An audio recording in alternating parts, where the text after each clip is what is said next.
Welcome sa Durs 2.0. Fresh at nagbabagang happenings bang hanap mo? Mga padabarkads man yan o mga trending topics? Pwes, sagutin natin yan. Kaya naman isubscribe nyo na ang ating channel para sa mga nagbabagang balita everyday.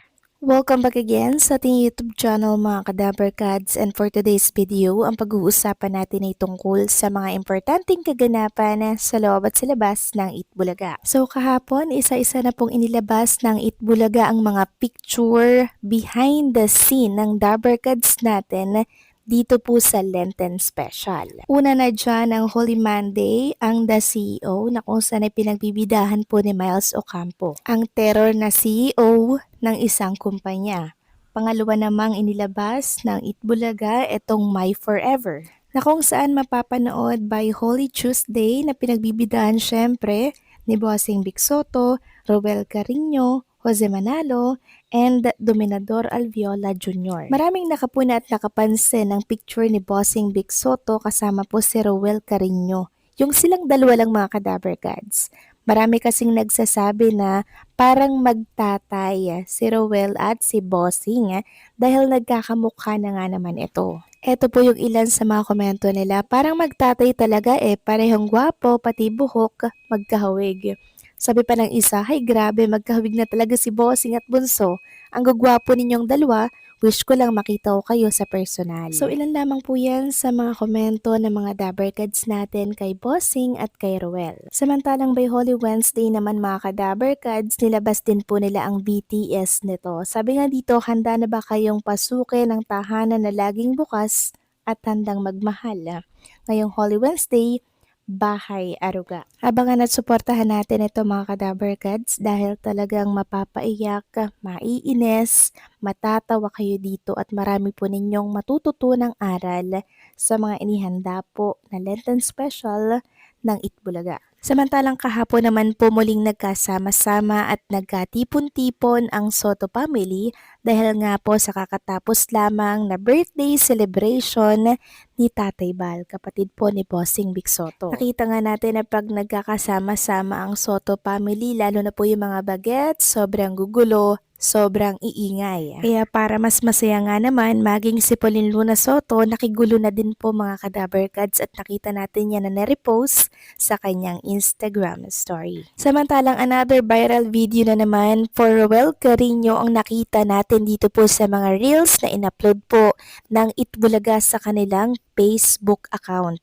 Ito po yung ganap nung Sabado mga Kadabarkads na nakaligtaan po nating i-update. Yung ganap ni Roel sa Bulagaan na kung saan kumakanta nga po sila ni Dominador Alviola and syempre with Bossing Vic Soto. Wala po dito si Jose Manalo kasi nga po nakabakasyon po siya sa Hong Kong, kaya silang tatlo lang po mga Kadabarkads yung nakapag-perform sa group nila, and talagang nakita at napansin natin na sobrang husay ni Roel Carino. Kaya hindi nakapagtataka kung bakit talagang nag-viral ang isa sa mga eksenang ito sa Itbulaga. Tingnan nyo naman mga Kadabarkads, so 1.5 million views. Naiiba po talaga yung group nila kumpara po sa ibang mga ganap dito po sa Itbulaga. Talagang tinututukan si Roel Carino. Malakas po talaga siya sa mga Dabarkads, malakas sa masa at syempre sa mga televiewers. Kaya naman congratulations Roel Carino.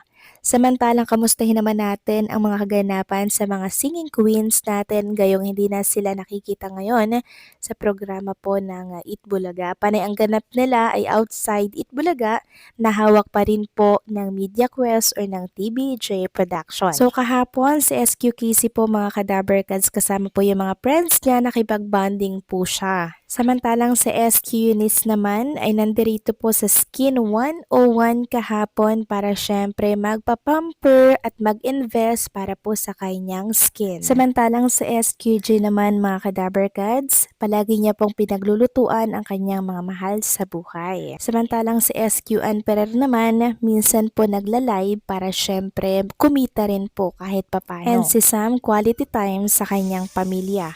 So kahit na magkahiwalay po ang mga ganap na mga singing queens natin, okay pa rin naman po sila mga Kadabarkads kahit paminsan-minsan na lamang sila may ganap under TBJ Production. Samantalang congratulations naman kay Atasha Mulak dahil sa pagkalaki-laki niya pong billboard dito po sa EDSA. Kasama niya po syempre ito nga si Ann Curtis at ang iba pang mga brand ambassador ng Century Tuna. Sobrang nakaka-proud naman si Atasha Mulak dahil ilang taon pa lang siya sa showbiz pero namamayagpag at ang daming endorsement.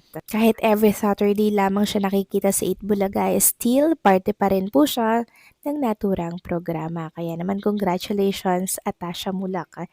Samantalang next topic naman, pag-usapan naman natin ang tungkol dito sa ganap ni Jose Manalo dito po yan sa Hong Kong. So kahapon, nagpasilip sila ng ganap nila sa Macau. Ito po yung ilang picture nila mga kadaberkads na binahagi po ni Mergine Maranan. So bumiyahe po sila papunta po ng Macau and sobrang worth it nga naman dahil sobrang na-enjoy ng pamilya po ni Jose Manalo ang naturang vacation dito po sa Macau. At ngayong araw, sinabi po ni Jose Manalo kagabi sa live niya na ang last spot na pupuntahan nga po nila ay etong Disneyland sa Hong Kong. And binahagi nga po ni Jose Manalo yung naging aberya dito sa Hong Kong kagabi. Sobrang pagod na pagod daw sila and wala daw silang dalang cash mga kadaberkads. Parang naiwan sa hotel na tinutuluyan po niya. Ngayon, yung card na gamit nila, yung credit card, hindi daw po pala tinatanggap. Kundi ang tinatanggap dito sa Hong Kong ay yung parang octopus card daw. So, hindi po familiar doon si Jose Manalo mga kadaberkads. So, wala silang pangbayad. 'Di ba? Pumunta muna siya sa hotel para kuhanin yung cash. Mabuti na lamang daw at may isang Pilipino na nag-approach sa kanila. Tinulungan daw silang maka-order. And then yung Pilipino na yun ang nagbayad po ng mga food na kinain po nila kasi sobrang gutom, pagod na sila, tapos wala pa silang cash na dala, only credit card lang. At ang nakakatuwa pa dito mga kadaberkads, nung babayaran na po ng cash ni Jose Manalo at nakuha na po yung pera sa hotel, hindi na po pinabayaran ng isang kababayan natin. Wag na daw po mga kadaberkads. Sobrang natuwa doon si Jose Manalo dahil ito talagang mga Pilipino kababayan natin, sila pa rin daw talaga yung nagtutulungan sa mga ganitong sitwasyon. So yan po yung naging aberya sa Hong Kong mga kadaberkads at mabuti na lang talaga may mga kababayan tayo doon na nagmabuting loob para po makakain at maka-order si Jose Manalo kasama po yung kanyang pamilya. Yun nga lang hindi daw po naitanong ni Jose Manalo kung ano po yung pangalan ng kababayan natin na yun para sana ma-shout out at mapasalamatan daw niya ito sa kanyang live. Kaso hindi niya po naitanong yung pangalan ng kababayan natin na tumulong sa kanila. So siguro pauwi na rin sila bukas mga kadaberkads kasi Miyerkules live na live ang Itbulaga. Kaya sa ngayon, enjoy dyan sa Disneyland.